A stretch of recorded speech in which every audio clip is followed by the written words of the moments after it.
in Arkansas and headed to Hot Springs, Arkansas, and I've left Oklahoma City.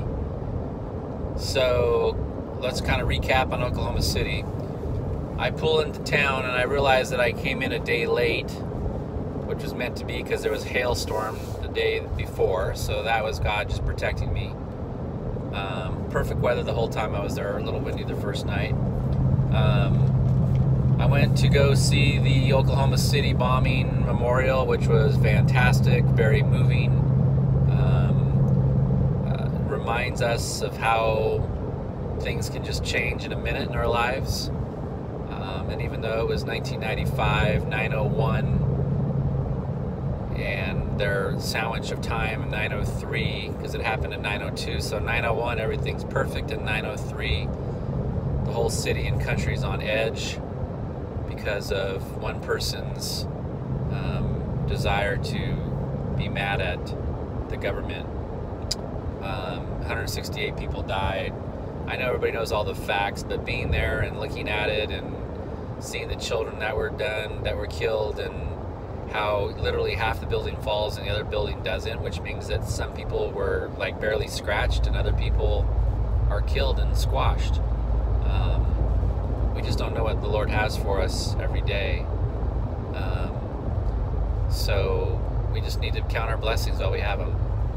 You know, we get together in groups of church, and it's like, you know, for all the things that we have to do, busyness of work and kids and loving our wives or loving our children or doing our work, when it comes to getting together for a Bible study, and I know some people go, oh, it's a social club, but I think all the more reason why we should be saying, hey, what are we doing in our groups, in our small groups, to transform our lives? What are we doing to speak truth and heal each other by praying for each other, by confessing each other what we're going through, and being real, and not putting on that, you know, that facade that we all do, like everything's good.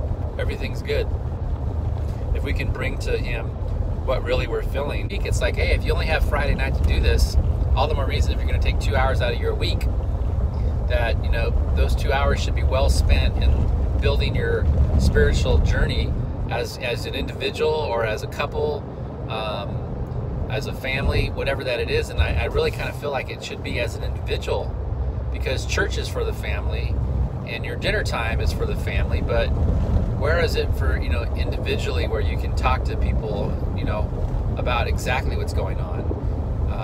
And if you're not spending, I think, you know, an hour or two every month, if not 3 or 4 hours every month, it's kind of like, you know, as one guy said, well, you know, I go to church and then I'm worried about my family, spending time with them. And it's like, well, okay, yes, but if you're not spending time in your journey of growing spiritually, then you're going to lose focus on your family, and you're going to lose focus of being the leader of your family.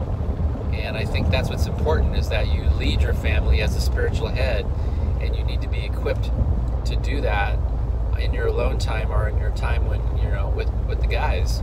So again, not with the guys playing golf, not with the guys just having coffee, but with the guys speaking truth over each other's lives, praying over each other's lives.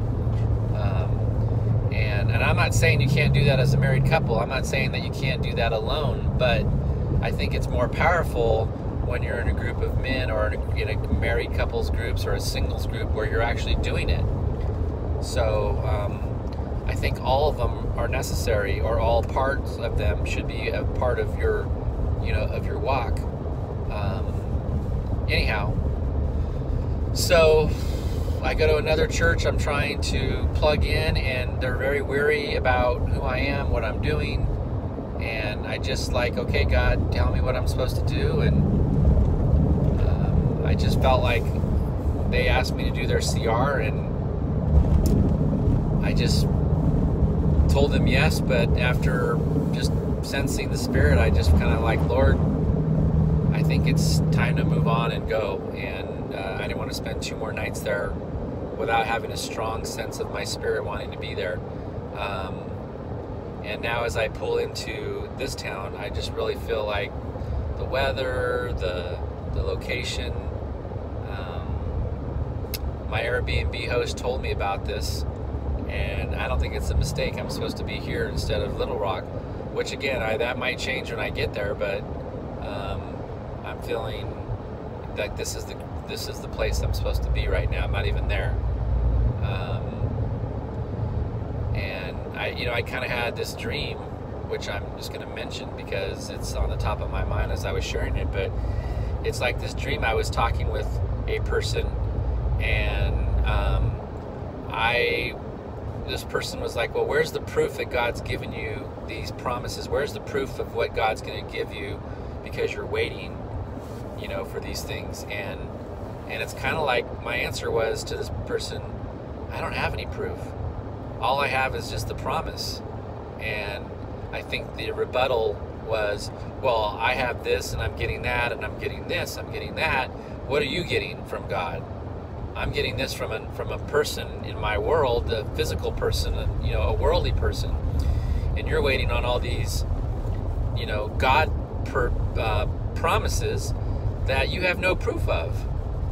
And, I guess as Noah was building his ark, it took him 100 years or 120 years to build it. Everyone was kind of like, what are you doing? You're waiting for it to rain, man. 120 years. So to wait for a year or two for something that God's promised me, maybe I have to wait more than a year or two. Maybe I have to wait 14 years. I don't know. But I don't have any guarantees other than God's word, and God's past promises that he's given to me. His promises are irrevocable. I can't say the word. Irrevocable. And I'm going to put that Bible verse on there. So he's got a money-back guarantee, man. And I truly believe that. As we walk in obedience, God just wants to deliver those things that he knows that we need. And